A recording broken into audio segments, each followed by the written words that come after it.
Welcome. तो आज का हमारा टॉपिक है electric field and electric field lines. हम सबसे पहले इलेक्ट्रिक फील्ड को डिस्कस करेंगे कि इलेक्ट्रिक फील्ड क्या होता है, उसके बाद हम इलेक्ट्रिक फील्ड लाइंस की बात करेंगे। तो इसलिए आपने वीडियो को एंड तक क्लास में देखना है। और इस लेक्चर को स्टार्ट करने से पहले मैं आपसे कहूँगा कि आप कॉलम्स लॉ की वीडियो को लाजमी दिखेगा, जो हम ऑलरेडी पहले अपने चैनल की प्लेलिस्ट में आप जा सकते हैं इलेक्ट्रोस्टैटिक की, तो वहाँ पे जाके देख सकते हैं, ताकि आपको पता चले कि जब दो चार्जेस जो हैं उनको एक दूसरे के करीब लाया जाता है या एक दूसरे से दूर लेके जाया जाता है तो उन पर कितनी फोर्स अमल करेगी। तो इसके देखने के लिए हम कॉलम्स लॉ जो है उसमें फाइंड करते थे कि फोर्स जो है एक्सर्ट कितनी करती है। तो अब स्टार्ट करते हैं अपने टॉपिक को। तो सबसे पहले इलेक्ट्रिक फील्ड क्या होता है। इलेक्ट्रिक फील्ड क्या है? The region around a charge in which it exert electrostatic force on another charge. यानी एक ऐसा रीजन, ऐसी स्पेस जहाँ पे एक चार्ज दूसरे चार्ज पे इलेक्ट्रोस्टैटिक फोर्स लगाता है, एक फोर्स एक्सर्ट करता है, उसको क्या बोलते हैं? उसको हम बोलते हैं कि इलेक्ट्रिक फील्ड है। The region around a charge या space around a charge in which it exert electrostatic force on another charge, यानी जिसमें ये किसी दूसरे चार्ज पे फोर्स एक्सर्ट करेगा, वो इसका कहलाएगा इलेक्ट्रिक फील्ड।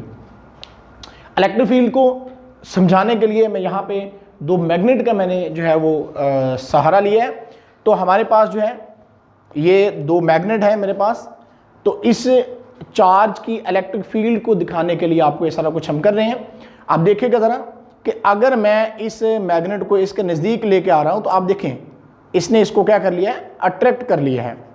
तो अब जब मैं इससे दूर लेके जा रहा हूँ तो अब इस पर फोर्स अप्लाई नहीं हो रही, लेकिन जैसे जैसे मैं इसको नज़दीक ला रहा हूँ तो वैसे वैसे इस पर क्या लग रही है? फोर्स लग रही है, जिसकी वजह से मैग्नेट क्या कर रहे हैं? हिल रहा है। आप देखें अब ये इसको अट्रैक्ट कर रहा है। अब देखें ये इसको अट्रैक्ट कर रहा है। क्यों? क्योंकि ये इसके फील्ड के अंदर है। यानी space reason around a charge in which it exert electrostatic force on another charge is called electric field. यानी किसी चार्ज के गिर्द वो स्पेस, वो रीजन, वो हल्का, वो इलाका जहाँ पे ये किसी दूसरे चार्ज पे फोर्स लगाता है, तो वो उसकी क्या कहलाती है? वो उसका इलेक्ट्रिक फील्ड कहलाता है। जस्ट लाइक जैसे आप क्लासरूम में बैठे होते हो तो आपका क्लासरूम आपका क्या है? फील्ड है। अब आपके टीचर अगर क्लास में पढ़ा रहे हैं तो वो आपके क्लास का जो फील्ड है उसके अंदर तक वो उसको पढ़ाएंगे।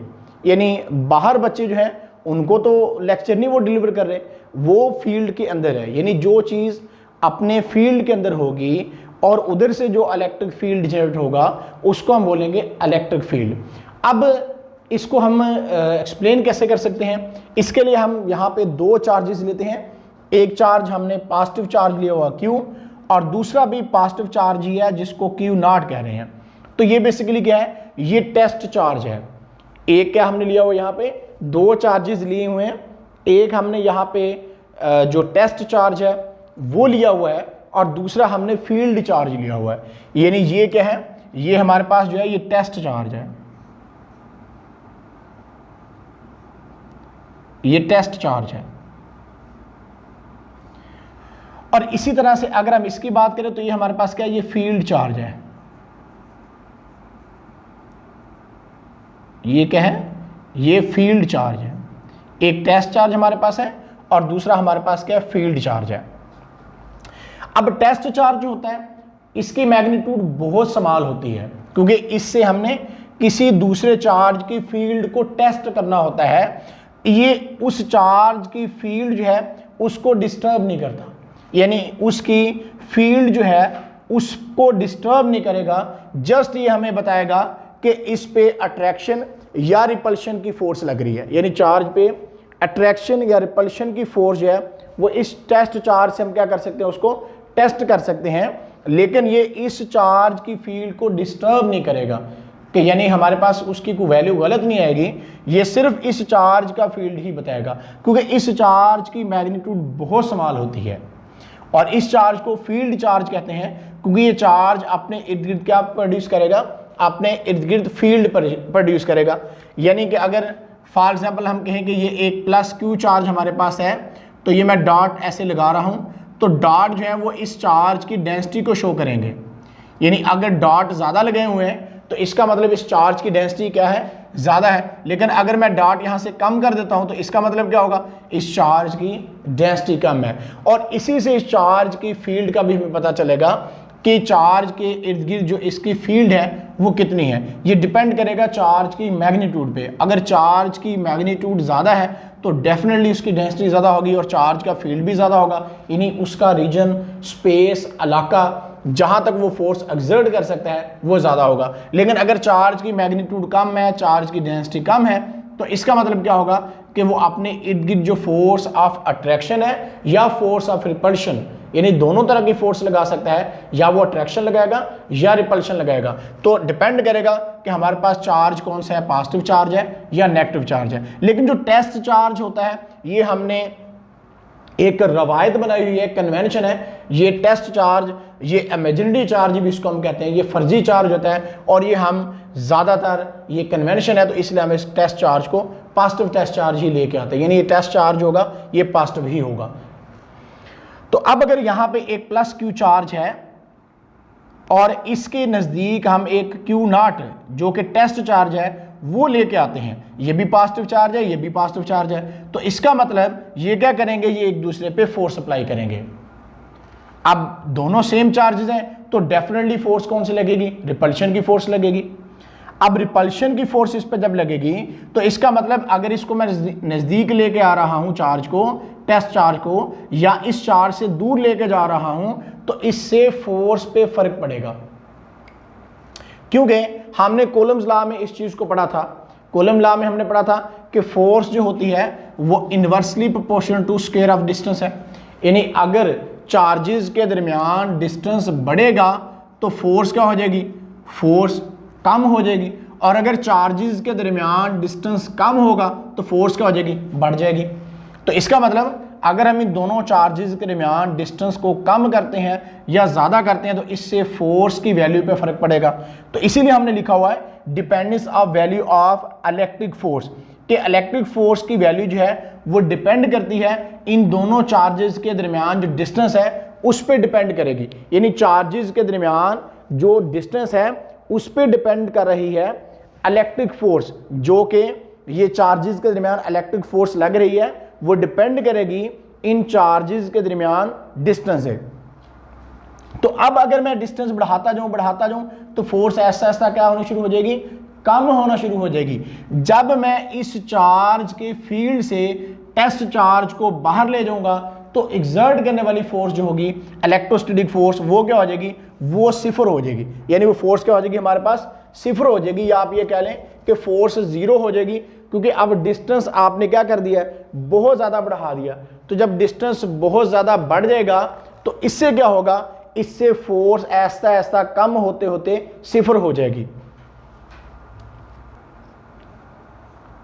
तो इस तरह से इस चार्ज के गिर्द जो फील्ड बनता है, तो अगर चार्ज के फील्ड से मैं इस टेस्ट चार्ज को बाहर ले जाऊंगा तो इससे क्या होगा, इससे ये होगा कि फोर्स ऐसा ऐसा कम होके सिफर हो जाती है।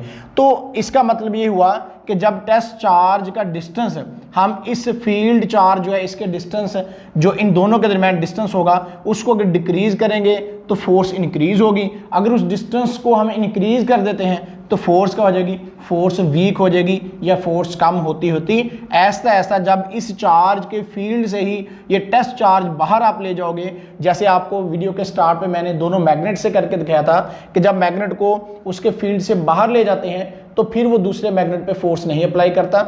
जस्ट लाइक चार्जेस में भी ऐसे हो रहा है कि जब इस चार्ज के फील्ड से इस टेस्ट चार्ज को हम बाहर ले जाएंगे तो इस पे जो फोर्स एक्सर्ट कर रही थी वो क्या हो जाएगी, वो ऐसा ऐसा कम होते होते रिड्यूस होते होते सिफर हो जाएगी। अब बात हम करते हैं इलेक्ट्रिक फील्ड इंटेंसिटी की। इलेक्ट्रिक फील्ड इंटेंसिटी जो होती है बेसिकली ये इलेक्ट्रिक फील्ड स्ट्रेंथ ही है। Strength of electric field at any point in space is called electric field intensity.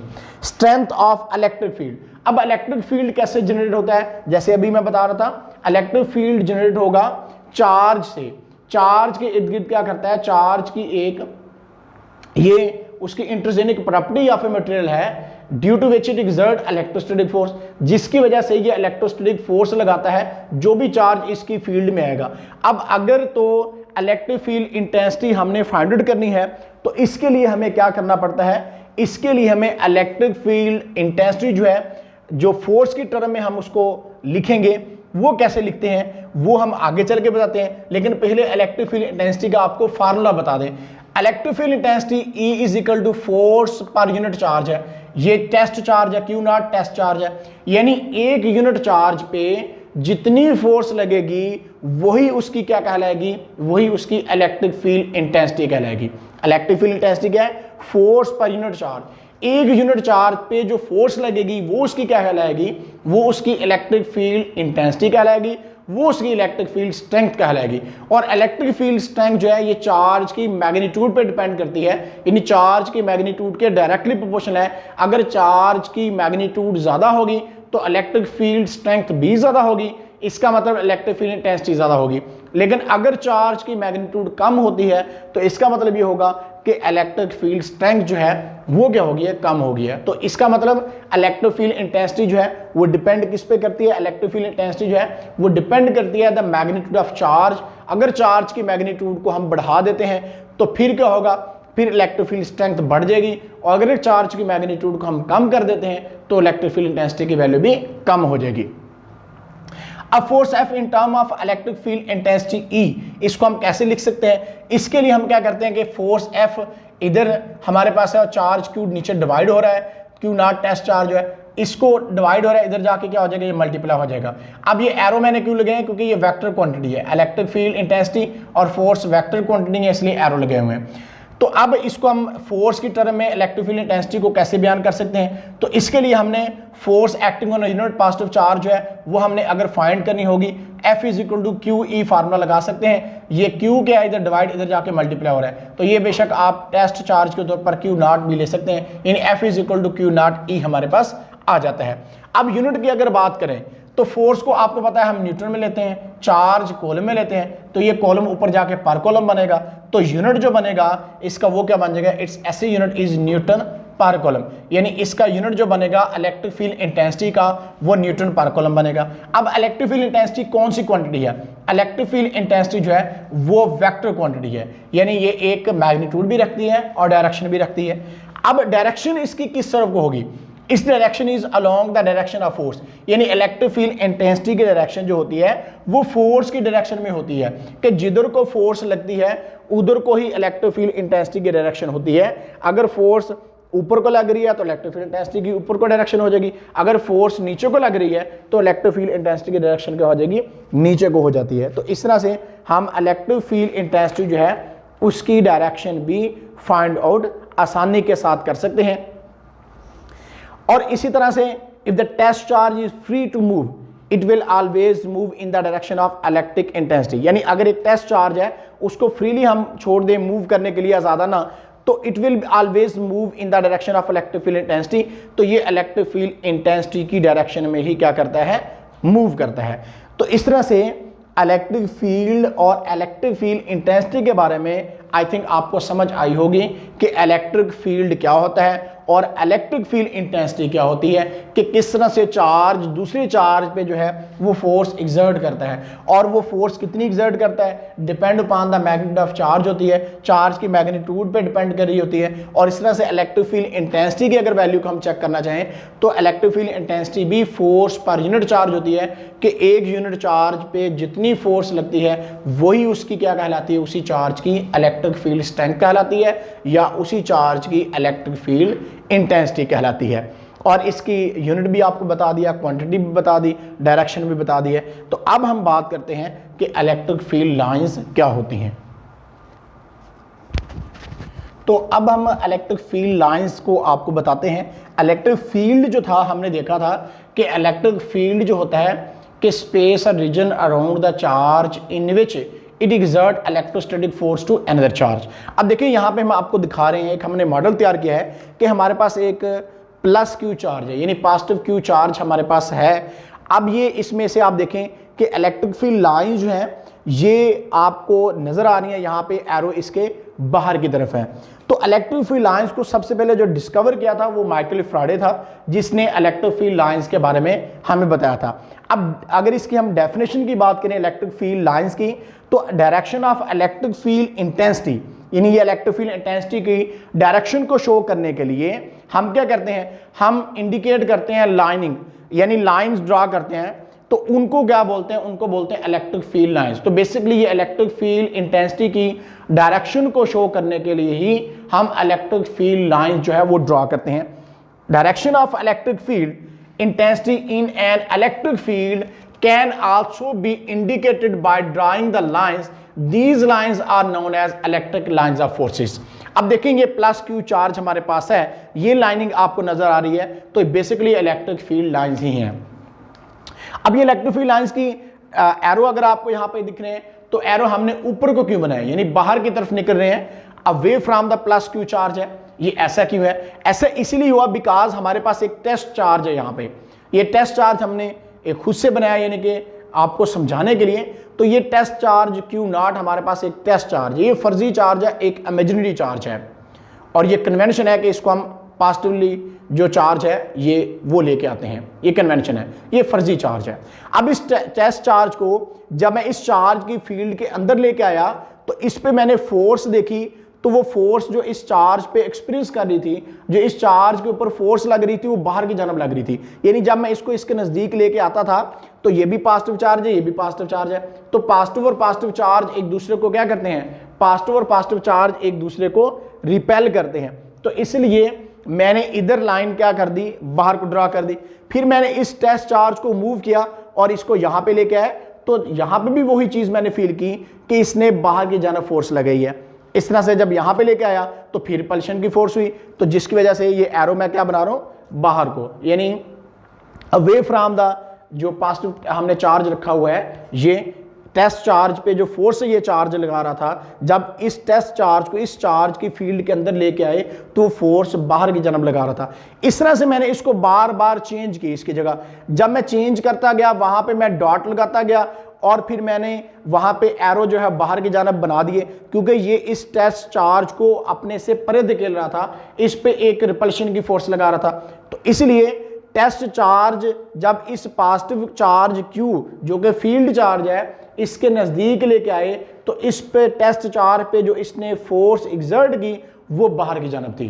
तो जिससे हमें पता चला कि electric field lines positive test charge electric field line जो है वो पॉजिटिव चार्ज के लिए क्या है, वो बाहर की जानब away from the positive Q charge move करती हैं, यानी यहाँ से इलेक्ट्रिक फील्ड लाइंस निकल रही हैं। अब अगर यही चीज़ हम नेगेटिव चार्ज के लिए बात करें, तो इसके लिए क्या होगा, नेगेटिव चार्ज Q जो है उसका भी हमने एक मॉडल तैयार किया है। जब इसको लेके आते हैं तो इस सूरत में उल्टा प्रोसेस हो गया। अब ये test charge imaginary positive test charge ही है, इसको जब इस नेगेटिव चार्ज के करीब लेके आया मैं, तो इस टेस्ट चार्ज को इस नेगेटिव Q चार्ज ने अपनी तरफ अट्रैक्ट किया, और इसको भी मैंने ऐसे ही बार बार इसकी जगह चेंज की, कभी यहां पे रखा, फिर यहां पे रखा, फिर यहां पे, फिर यहां पे, फिर यहां पे, फिर यहां पे।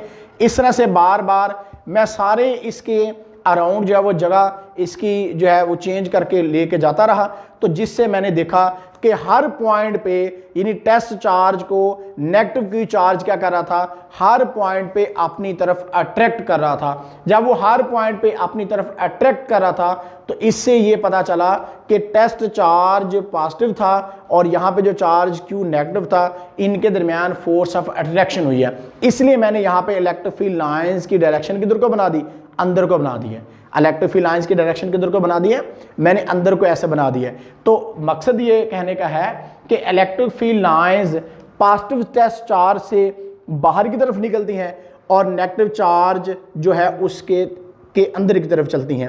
यानी इलेक्ट्रिक फील्ड लाइन जो है वो पॉजिटिव टेस्ट चार्ज से अवे मूव करती हैं, और वही electric field lines negative charge के लिए अगर बात करें तो वो अंदर की तरफ जाती हैं। यानी इनवर्ड है यहाँ पे, और यहाँ पे पॉजिटिव चार्ज के लिए क्या है, वो आउटवर्ड है इलेक्ट्रिक फील्ड लाइन। यानी electric field line positive charge से बाहर की तरफ मूव करती हैं और नेगेटिव चार्ज से अंदर की तरफ मूव करती हैं। यानी नेगेटिव चार्ज के लिए उन इलेक्ट्रिक फील्ड लाइंस की डायरेक्शन इनवर्ड होती है।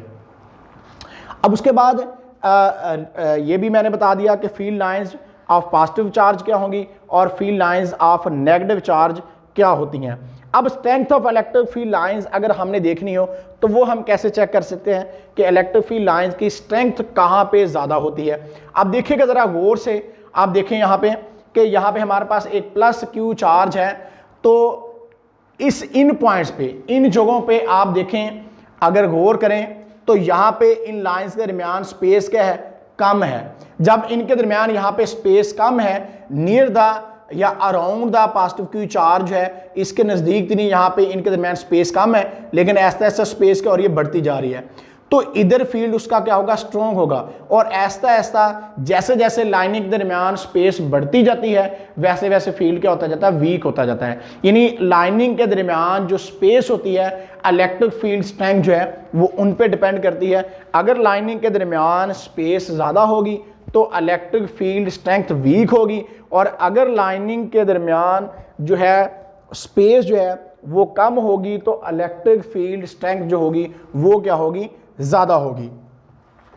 और यहाँ पे हम आपको दिखा भी रहे हैं कि स्ट्रॉन्ग फील्ड कब हो रहा है और वीक फील्ड कब हो रहा है। अब देखिए जहाँ पे लाइनिंग के दरमियान स्पेस कम है, यानी एक दूसरे के क्लोज हैं, वहाँ पे फील्ड क्या होता है, स्ट्रॉन्ग होता है। और जहाँ पे इलेक्ट्रिक फील्ड लाइंस के दरमियान स्पेस अपार्ट है, यानी उनके दरमियान स्पेस ज़्यादा है, वहाँ पे फील्ड क्या होता है, वीक होता है। तो इसके लिए हम आपको एक मॉडल भी दिखाते हैं। अभी बड़ा ही ज़बरदस्त ये मॉडल हमने आपके लिए तैयार किया है ताकि आपको हम इलेक्ट्रिक फील्ड लाइंस जो है इनके बारे में अच्छे से गाइड कर सकें कि इलेक्ट्रिक फील्ड लाइन जो है वो किस तरह से यानी कि पास आउट होती हैं, स्ट्रेंथ इनके हम कैसे फाइंड आउट कर सकते हैं कि इलेक्ट्रिक फील्ड जो स्ट्रेंथ है वो कैसे हम निकाल सकते हैं।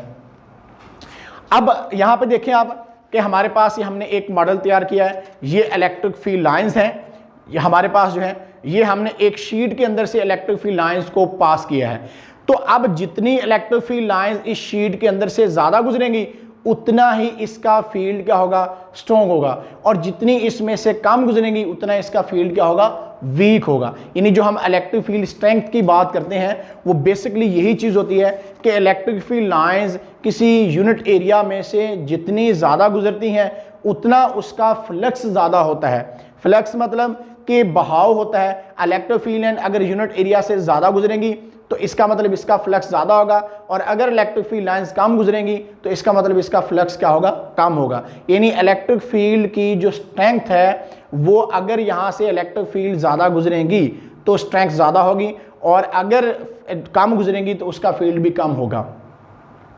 तो ये यानी कि इलेक्ट्रिक फील्ड स्ट्रेंथ के लिए हमने ये मॉडल तैयार किया। आप देखिए इलेक्ट्रिक फील्ड लाइंस जो हैं वो यहाँ से आगे की तरफ जा रही है, शीट के अंदर से हमने पास किए हैं। अगर हम इनके दरमियान स्पेस ज़्यादा कर देते, मतलब ये फील्ड लाइन ना होती तो इसका मतलब इनके दरमियान वक्फा अगर हम ज़्यादा कर देते तो फील्ड क्या होना था, वीक होना था। अब जितनी नंबर ऑफ लाइन ज़्यादा गुजरेंगी, तो हमने पढ़ा इलेक्ट्रिक फील्ड स्ट्रेंथ क्या होती है, फोर्स पर यूनिट चार्ज, कि जितनी फील्ड लाइंस ज़्यादा गुजरती हैं किसी यूनिट एरिया में से, जितनी फील्ड लाइंस ज़्यादा गुजरेंगी उतना उसका फील्ड स्ट्रॉन्ग होगा, और जितनी फील्ड लाइंस कम गुजरती हैं उतना उसका फील्ड क्या होता है, वीक होता है।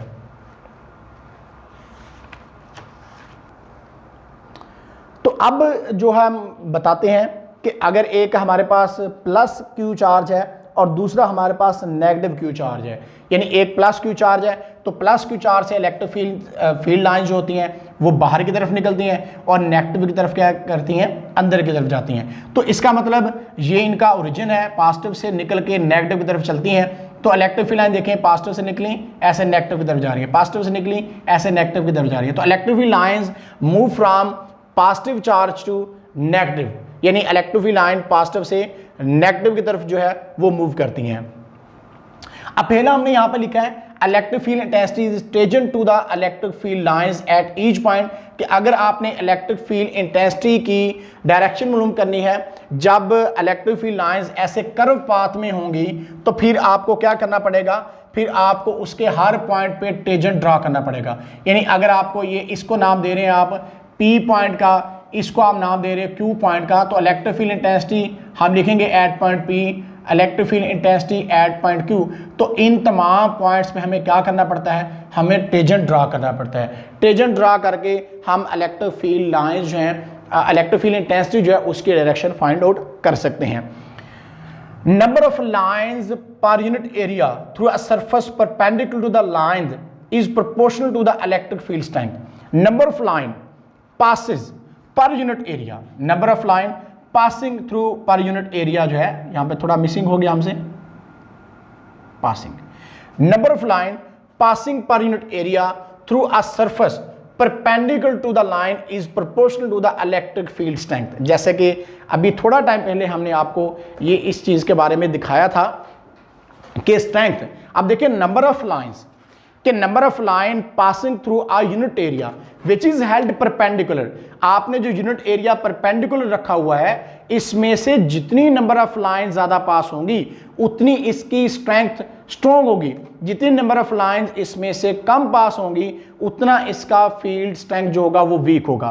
तो इसीलिए number of line passing through per unit area which is held perpendicular to the direction of propagation of electric field lines, के direction of electric field lines को जब हम पास आउट करते हैं किसी यूनिट एरिया से विच इज हेल्ड परपेंडिकुलर, जिसको हमने परपेंडिकुलर यानी अमुदन रखा हुआ है, ये वेक्टर एरिया हमने अमुदन रखा हुआ है, और इसमें से जितनी नंबर ऑफ लाइंस पास होंगी, जितनी नंबर ऑफ लाइंस ज्यादा पास होंगी उतना इसका फील्ड स्ट्रेंथ स्ट्रॉन्ग होगा, और जितनी इसमें से नंबर ऑफ लाइंस कम पास होंगी उतना इसका फील्ड क्या होता है, वीक होता है। यानी ये हमारे पास एक शीट में से हमने इलेक्ट्रिक फील्ड लाइंस को पास आउट किया है, तो जितनी लाइंस ज्यादा पास होंगी उतना इसका फील्ड मजबूत होगा, जितनी लाइंस कम होंगी उतना इसका फील्ड क्या होगा, वीक होगा। Electric field is strong when lines are close to each other and the weak when these are far apart. Electric field lines जो हैं वो अगर एक दूसरे के करीब करीब हैं तो फील्ड क्या होगा, स्ट्रॉन्ग होगा, और अगर इलेक्ट्रिक फील्ड लाइंस एक दूसरे से दूर दूर हैं तो फील्ड क्या होता है, वीक होता है। अब देखिएगा यहाँ पे इलेक्ट्रिक फील्ड लाइंस एक दूसरे के करीब करीब हैं, स्ट्रॉन्ग फील्ड है, यहाँ पे इलेक्ट्रिक फील्ड लाइंस के दरमियान स्पेस अपार्ट है, यानी वक्फा एक दूसरे से दूर दूर है, तो इसलिए फील्ड क्या होगा, वीक होगा। उसके बाद लास्ट इसका पॉइंट जो 4 पॉइंट है, field line do not cross each other, electric field lines never cross each other. Electric field lines कभी भी एक दूसरे को क्रॉस नहीं करती, क्योंकि इलेक्ट्रिक फील्ड लाइंस जो होती हैं वो यूनिडायरेक्शनल होती हैं। इलेक्ट्रिक फील्ड लाइंस की एक ही सिमत होती है, अगर वो एक से ज्यादा सिमत रखेंगी तो ये फिजिकली करेक्ट नहीं होगा। इसलिए आप इस लेवल पे आप इतना ही याद रखें कि electric field lines never cross each other, कि इलेक्ट्रिक फील्ड लाइंस कभी भी एक दूसरे को क्रॉस नहीं करती। अच्छा जी, उसके बाद ये हमने पॉजिटिव और नेगेटिव के लिए तो आपको ये फील्ड लाइंस का एक मॉडल दिखाया था। यहाँ पे नेगेटिव के लिए अगर दोनों चार्जेस हमारे पास नेगेटिव हैं तो अब इलेक्ट्रिक फील्ड लाइंस पॉजिटिव से बाहर की तरफ निकलती हैं, और नेगेटिव के केस में क्या होती हैं, इनवर्ट चलती हैं, यानी अंदर की तरफ आती हैं। ये मॉडल हम पहले ऑलरेडी आपको दिखा चुके हैं कि देखें पॉजिटिव के लिए और नेगेटिव के लिए, कि पॉजिटिव के केस में देखें इलेक्ट्रिक फील्ड लाइंस बाहर की तरफ जा रही हैं, और नेगेटिव के केस में इलेक्ट्रिक फील्ड लाइंस क्या जा रही हैं, अंदर की तरफ जा रही हैं। तो अगर दोनों चार्जेस ही हमारे पास नेगेटिव हो, ये भी नेगेटिव है, ये भी नेगेटिव है, तो इलेक्ट्रिक फील्ड लाइंस तो अंदर की तरफ आएंगी, यहां पे भी इलेक्ट्रिक फील्ड लाइंस अंदर की तरफ आ रही हैं, तो ये फील्ड फ्री रीजन है। यहां पे आप कोई भी चार्ज रखो उस पर कोई फोर्स अमल नहीं करेगी, क्योंकि यहां पे इलेक्ट्रिक फील्ड लाइंस ही नहीं है, ये फील्ड फ्री रीजन होता है, क्योंकि रिपल्शन की वजह से ये एक दूसरे से दूर दूर है यहाँ पे, तो इसलिए फील्ड फ्री रीजन है। नेगेटिव के लिए ऐसे होता है, और पॉजिटिव अगर दोनों चार्जेस ही पॉजिटिव हैं तो उससे इलेक्ट्रिक फील्ड लाइंस बाहर की तरफ जाती हैं, तो उसके केस में भी ऐसे होगा कि वहां पे भी आपके पास यहाँ पे फील्ड फ्री रीजन बनेगा, कि वहां पे अगर हम चार्ज कोई भी लेके आते हैं उस पर ना उस पर अट्रैक्शन की फोर्स लगेगी ना उस पर रिपल्शन की फोर्स लगेगी। तो ये इसकी यानी कि हमने दिखाई है कि ओरिजिन क्या है इलेक्ट्रिक फील्ड लाइंस का, कि इलेक्ट्रिक फील्ड लाइंस कहाँ से स्टार्ट होती हैं, कहाँ पे एंड होती हैं, और इलेक्ट्रिक फील्ड लाइंस जो है वो एक दूसरे को क्रॉस नहीं करती। जहाँ पे इलेक्ट्रिक फील्ड लाइन एक दूसरे के करीब होती हैं वहाँ पे फील्ड स्ट्रॉन्ग होता है, और जहाँ पे इलेक्ट्रिक फील्ड लाइन एक दूसरे से दूर दूर होती हैं वहाँ पे फील्ड क्या होता है, वीक होता है।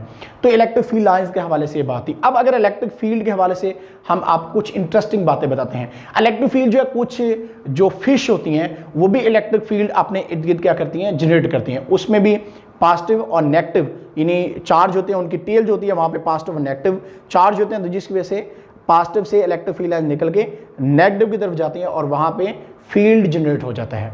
तो इस तरह से अगर हम एक और एग्जांपल आपको दें कि एक हमारे पास ये लेड पेंसिल है, तो अगर लेड पेंसिल के पॉइंट से पॉजिटिव और नेगेटिव चार्ज को हम अलग कर दें तो इनको दोबारा इकट्ठा करने के लिए जो फोर्स आपको चाहिए होगी वो जो फोर्स ट्रक के 10 खरब वजन से ज्यादा होगी। यानी अगर एक ट्रक है उसके 10 खरब वजन से ज्यादा फोर्स लगा के अगर इस पेंसिल के पॉइंट से हम पॉजिटिव और नेगेटिव चार्जेस को अलग कर दें और उनको दोबारा हमने इकट्ठा करना है तो आपको जो फोर्स ट्रक के 10 खरब वजन के बराबर होगी।